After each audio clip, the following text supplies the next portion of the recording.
बाबा साहब को नमन करने के लिए बहुत सारे लोग हैं, बहुत सारे पदाधिकारी भी हैं जो यहाँ पर पहुँचे हुए हैं। उन लोगों से भी बात करने की कोशिश करता हूँ। मेरे साथ दिल्ली प्रदेश महासचिव, युवा महासचिव हैं अनिल सागर जी, उनसे भी जानने की कोशिश करते हैं बाबा साहब की कमी कितनी खल रही है। बाबा साहब की कमी तो हमेशा ही खलती रहेगी, और वो जो लिख के चले गए हैं संविधान, जो सिद्धांत दे के चले गए हैं, उन्हीं में ही बाबा साहब जिंदा रहेंगे हमेशा। जब जब उनको फॉलो करते रहेंगे तो वो जिंदा रहेंगे जी। और उसके लिए शासन सत्ता पर काबिज होना बहुत ज़रूरी है। अगर बाबा साहब को भुलाना नहीं चाहते हैं देश के लोग, अगर बाबा साहब को भुलाना नहीं चाहते हैं तो शासन सत्ता पे कब्जा करना पड़ेगा। आप बीएसपी में, बहुजन समाज पार्टी में, और बचपन से ही मैं आपको देख रहा हूँ कि आप बीएसपी में, क्यों 10 साल वो पीछे और रह गए? 10 साल और 10 साल का जो 2 बार का जो गैप गया वो क्यों नहीं भरा गया? नहीं, आप इधर उधर की जो बातें कर रहे हैं, जो इधर उधर चला गया, जो चीज़ चली गई है, कुछ बदली जा रही है, कुछ बदलने वाले की बातचीत कर रहे हैं वो लोग। ये सब, इसका सोल्यूशन सिर्फ एक ही है, वो है बहुजन समाज पार्टी जी। अगर भविष्य बचाना चाहते हैं, देश को बचाना चाहते हैं, इस देश के युवाओं को बचाना चाहते हैं, तो उसका एक ही मात्र विकल्प है, वो बीएसपी है। बीएसपी है। ना 10 साल आगे, ना 10 साल पीछे रहेगा। जैसे भारत को आगे होना चाहिए, जिस भविष्य में युवाओं को होना चाहिए, वो बहुजन समाज पार्टी का इस पार्टी है, वो तय कर सकती है। तो इस बार 2022 में क्या बहन जी का तय है कि इस बार आनी है? उत्तर प्रदेश के अंदर बहुजन समाज पार्टी की ही सरकार बन रही है और किसी की सरकार नहीं बन रही है उत्तर प्रदेश के। कितनी सीटें आ जाएंगी लमसम? फुल फ्लैश हम लोग आ रहे हैं। सीटें जितनी हमें चाहिए उससे ज़्यादा हमारी सीटें आ रही हैं उत्तर प्रदेश के अंदर। क्या आपके पूरे जितने भी बीएसपी के लोग जो हैं वो पूर्ण तरीके से कार्य में तत्पर हैं क्या? देखो, सभी कार्यकर्ता लगे हुए हैं, जो ज़मीन पे कार्यकर्ता, जो सामाजिक कार्यकर्ता हैं, जो राजनीतिक कार्यकर्ता हैं, जो सोशल एक्टिविस्ट हैं, सभी लोग बहुजन समाज पार्टी की सरकार बनाने के लिए लगे हुए हैं। तो सरकार कैसे नहीं बनेगी बहुजन समाज पार्टी की? अब देख लीजिए, जो आज अखिलेश यादव हैं, जो बाबा साहब का नाम ले रहे हैं, और जो अम्बेडकरवादी जो उस पार्टी में जा रहे हैं, वही अखिलेश यादव जो बहन कुमारी मायावती जी ने जिस अम्बेडकर पार्क की नींव रखी थी लखनऊ के अंदर, उस लखनऊ के अम्बेडकर पार्क को अय्याशी का अड्डा बताने वाले अखिलेश यादव, यानी कि आपके महापुरुषों का अपमान करने वाले अखिलेश यादव, हमारे लोग अम्बेडकरवादी जो बन रहे हैं उनकी गोदी में जाके बैठ रहे हैं, उनके टेबल पे जाके बैठ रहे हैं, उस घर को मजबूत करना चाह रहे हैं वो लोग। तो अम्बेडकरवाद कहाँ से मजबूत होगा? कमी किसकी है ये फिर? कमी किसकी है? बीएसपी की कमी नहीं है कि वो अपने ही लोगों को उनकी गोदियों में बैठने दे रहे हैं? नहीं, तो हम जैसे लोग भी तो उदाहरण हैं। हम क्यों नहीं बैठे? बीएसपी की कमी होती तो हम लोग भी तो मूवमेंट के लिए काम कर रहे हैं। जब स्वार्थ सर से ऊपर चला जाए, पानी सर से ऊपर चला जाए, आदमी का स्वार्थ बहुत ज़्यादा बढ़ जाए, तो फिर वो इधर उधर के लालचों में घूमता रहेगा। तो यानी वो स्वार्थी लोग हैं, स्वार्थी लोग हैं, वो अपने आप को अम्बेडकरवादी ना कहें जी जी। और उत्तर प्रदेश के अंदर बीएसपी की सरकार बन रही है, पूर्ण बहुमत की सरकार बन रही है, कोई नहीं रोक सकता जी। हाँ, आप भी यहीं, हम भी यहीं हैं, और हम उत्तर प्रदेश के चुनाव में बहुत जल्दी आ रहे हैं, और आप देखना युवाओं की कतार लगेगी उत्तर प्रदेश के अंदर। एएसपी के लोग भी खड़े हो गए, चंद्रशेखर भी खड़े कर दिए गए हैं वहाँ पर आपकी वोट काटने के लिए। बीएसपी की वामसेव से भी खड़े हो चुके हैं, और ओबीसी जी भी आ गए हैं। क्या ये बीएसपी की वोट नहीं काटेंगे? नहीं, बीएसपी कोई वोट नहीं काट रहा। मुसलमानों ने भी तैयार किया है कि इस बार हम बहुजन समाज पार्टी को वोट देंगे।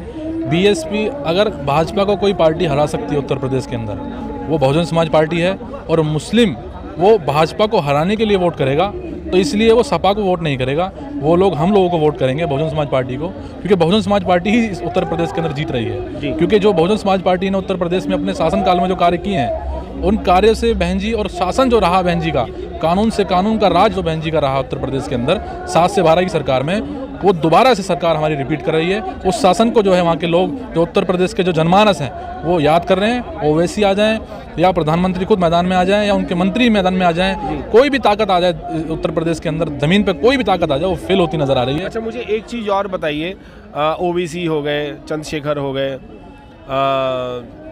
योगी जी हो गए, मोदी जी हो गए, अखिलेश जी हो गए, जितने भी राजनीतिक लोग जो है वो बीएसपी के पीछे ही क्यों पड़ गए हैं? देखो, लड़ाई उत्तर प्रदेश में बीजेपी और बसपा की लड़ाई है, तो उस लड़ाई को डाइवर्ट करने के लिए भाजपा जो है वो एएसपी को या एसपी को क्यों नहीं अटैक कर रही, वो बीएसपी को क्यों कर रही है? और एसपी भी बीएसपी को क्यों अटैक कर रही है? देखो, वो अटैक करवा रहे हैं, वो लोग उनको मैदान में लेके आ रहे हैं। जैसे मान लीजिए अखिलेश यादव ने गठबंधन किया उत्तर प्रदेश के अंदर, 403 सीटों पर गठबंधन हो रहा है, तो उसमें 50 सीटों में ये सारे गठबंधन के लोगों को सिमटा दिया कि 50 सीटों में तुम यहीं रह जाओ, और बाकी सीटों पर अखिलेश यादव खुद चुनाव लड़ रहे हैं।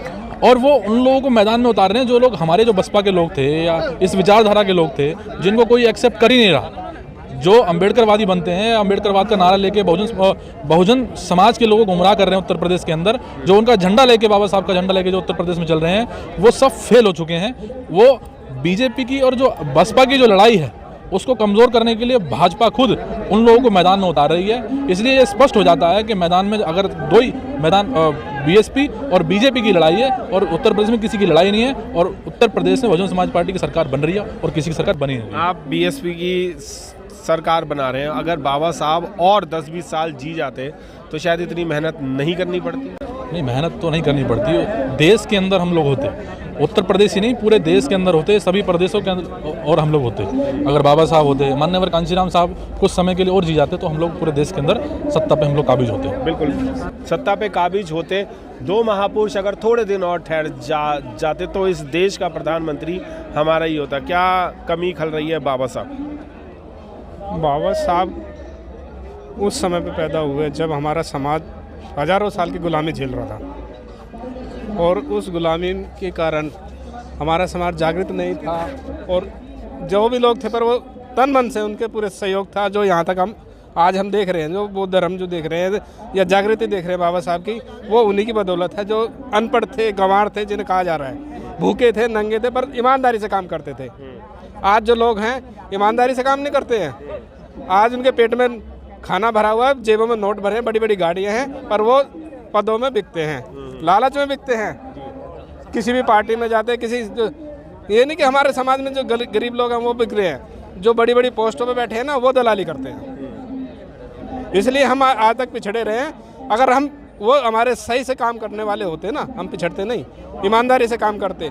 कोई अनेकों संगठन बने, बहुत सारे संगठन बने, जगह जगह आज समता सैनिक दल अखिलेश यादव के साथ बैठा हुआ है, नज़र आता है।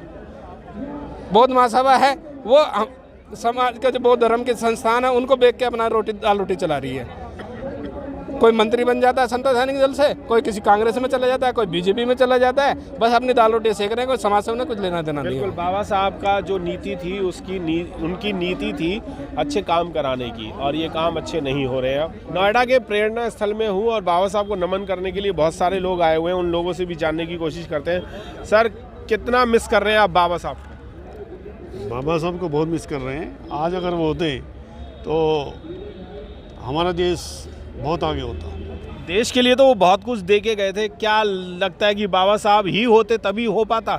जब वो संविधान दे के गए और ऐसा एक आपके पास एक ऐसा मूल मंत्र दे गए, यंत्र दे गए, उसको हम यूज़ क्यों नहीं कर रहे हैं सर? अभी हम एकजुट नहीं हैं, हम लोग बटे हुए हैं, और जिस दिन हम एकजुट हो गए जी तो इस देश पर बाबा साहब के बताए हुए रास्तों पर चलकर हम लोग प्रगति करेंगे। हम कोई किसी पार्टी में है, कोई किसी पार्टी में है, अलग अलग गए हैं, लेकिन एकजुट होकर बाबा साहब के रास्ते, बताए हुए रास्ते पर चलना ही है। यानी कि आप ये कहना चाहते हैं कि बहुजन समाज जो है वो एकजुट नहीं हो रहा है, इसीलिए तितर पितर हो रहे हैं, इसीलिए शायद संविधान को सही तरीके से लागू नहीं कर पा रहे हैं। बहुजन समाज एकजुट है। बहुजन समाज के कुछ लोग कुछ पार्टियों में, जो दूसरी पार्टी अदर जो डिवाइड एंड रूल चला रहे हैं, हम लोगों को एक दूसरे से भिड़ाकर एक दूसरे इधर उधर कर रहे हैं, उसमें अभी कमियां हैं। जिस दिन एकजुट होंगे बहुत कुछ आगे जाएंगे। बिल्कुल, बहुत कुछ आगे बढ़ेगा, बहुत कुछ आगे बढ़ेगा। आपसे भी जानना चाह रहा हूँ, बाबूजी ने कहा कि अभी कमियां हैं, तो कमी के लिए तो बाबा साहब ने बहुत सारी चीज़ें पहले से ही उसमें मसाला भर दिया। आपको पहले खाने को नहीं मिलता था, पीने को नहीं मिलता था, पहनने को नहीं मिलता था, ओढ़ने को नहीं मिलता था, चलने को नहीं मिलता था, पढ़ने को नहीं मिलता था, कमाने को नहीं मिलता था। सब चीज़ संविधान में दे करके आपको संपूर्ण करके चले गए। अब भी क्या हम अपनी बुद्धि नहीं लगा पा रहे? नहीं, जो लोग समाज में हैं, बुद्धिजीवी हैं, आज भी बुद्धि लगा रहे हैं। और आज हम यहाँ तक पहुँचे तो लोगों की मेहनत से और बुद्धिजीवी क्यों।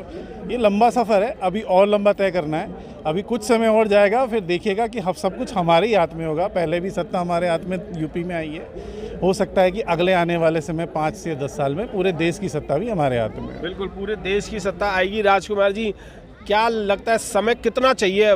72-75 साल तो हमें हो गए, और भी समय चाहिए अभी? और नहीं, समय हमें नहीं चाहिए। मूवमेंट बहुत अच्छी दिशा में आगे बढ़ रहा है। बाबा साहब को हम कहीं मिस नहीं करते हैं। बाबा साहब ने जो जितना कर दिया उन्होंने बहुत ज़्यादा किया अपनी एज और अपने टाइम के हिसाब से। अब जो काम करना हमें युवाओं को करना है, और हमारे जो साथी हैं, जो बहुजन समाज पार्टी है, हमारा बहुजन समाज है, चाहे कहीं भी क्या है, करना है, काम क्या करना है, हमने क्या काम करना है? हमें रोजगार। राजनीतिक ताकत और अपनी सामाजिक ताकत को मजबूत करना है। अच्छा, सामाजिक ताकत चाहे हमें आर्थिक रूप से हमें वो मजबूत करना हो, चाहे सामाजिक रूप से अपनी पार्टी को मजबूत करना हो। अगर पार्टी मजबूत होगी तो भारत का संविधान पूर्ण तरीके से लागू हो जाएगा। बिल्कुल, हमारा संविधान लागू करना ही हमारा पहला उद्देश्य है। हमारा कोई पार्टी का प्रोग्राम नहीं होता। हमारा पार्टी का एक ही मूल उद्देश्य है कि जब भी हम सत्ता में आएंगे या ताकतवर बनेंगे तो इसको, जो हमारा बाबा साहब का दिया हुआ संविधान है, उसको पूरी तरह लागू किया जाएगा। आप कौन सी पार्टी से हैं? मैं बहुजन समाज पार्टी में ही हूँ और बहुजन समाज पार्टी में ही फिलहाल आगे रहने की मेरी यानी इच्छा अभी है। भी डाउटफुल है, अगर कहीं से और प्रलोभन बढ़िया वाले आ जाएंगे तो आप बहुजन समाज को छोड़ देंगे? नहीं, बिल्कुल नहीं। मिश्रा जी तो फिर ये क्यों कह रहे हो कि इफ बट क्यों, क्वेश्चन मार्क क्यों लगा रहे हो उसमें? ये जो इफ बट लगाते हैं उनके लिए मैं जवाब दे रहा हूँ। इस तरह का बहुत सारे लोग इफ बट लगाते हैं। और लोगों से भी बातें करने की कोशिश करते हैं। यहाँ पर तमाम बहुत सारे लोग आए हुए हैं। आज बहुत सारे लोगों की बातें जो हैं वो आपको सुनने को मिलेंगी, जानने को मिलेंगी, और कोशिश करेंगे कि जितने भी लोग हैं उनसे हम लोग बात कर सकें। अच्छे लोगों से भी बात करते हैं। क्या कहना चाहेंगे, बाबा साहब को कितना मिस कर रहे हो? बाबा साहब को तो हम विश कर ही रहे हैं और बाबा साहब को विश करते रहेंगे, है ना। लेकिन ये है कि भाई कुछ हमारी भी अब जिम्मेवारी बनती है कि बाबा साहब ही ना थोड़े ना सारा काम करके जाएंगे, भाई हमारा भी तो कुछ। बाबा साहब तो काम करके चले गए। हाँ, ना? बाबा साहब तो जो करना था बाबा साहब करके चले गए, लेकिन अब हमारी जिम्मेवारी बनती है कि हमें उस मिशन को जो बाबा साहब ने हमें दिया है, हमें उसको आगे बढ़ाएं। और उसको, उसी मिशन को हमारी आज बहन जी मायावती जी आज आगे बढ़ा रही हैं जी। और 4 बार अपना प्रदेश में मुख्यमंत्री रही हैं बहन जी। तो उन्होंने जब भी बहन जी आई हैं तभी उन्होंने बाबा साहब का मिशन ही आगे बढ़ाया है। बिल्कुल, बाबा साहब का मिशन बहन जी ने बढ़ाया। कि मैं आपको बताना चाहूँगा कि अगर सम्मान की अगर राजनीति करनी है और अनुशासित राजनीति करनी है तो वह है बहुजन समाज पार्टी। और आज बहुजन समाज पार्टी का यहाँ पर आप देख सकते हैं मेरे पीछे कि कितने लोग यहाँ पर आए हैं और हज़ारों की तादाद में लोग यहाँ पर पहुँचे हुए हैं। और बहुजन समाज पार्टी के ज़्यादातर समर्थक यहीं पर ही आपको मिल रहे हैं। और यूपी का इलेक्शन 2022 में आने वाला है।